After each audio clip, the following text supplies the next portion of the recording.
Gli agenti della polizia di frontiera di Luino hanno scoperto una grande piantagione di marijuana a Cassano Valcuvia, gestita da 3 persone appartenenti alla stessa famiglia: padre di 73 anni e figlio di 46, arrestati, e madre di 68, denunciata, tutti in possesso di doppia cittadinanza italiana ed elvetica.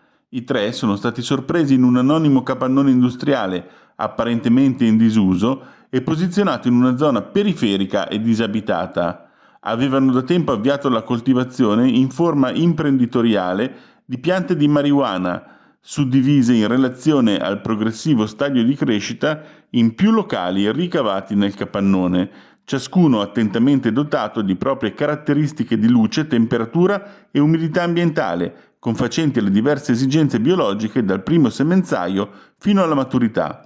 Ogni locale era servito da un gran numero di apparati automatizzati e temporizzati di illuminazione, climatizzazione, umidificazione e irrigazione.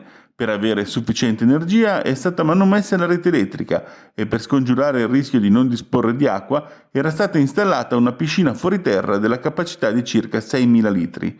Nel corso della perquisizione il padre è stato anche sorpreso in possesso di un fucile a pompa e di munizioni tutto abusivo.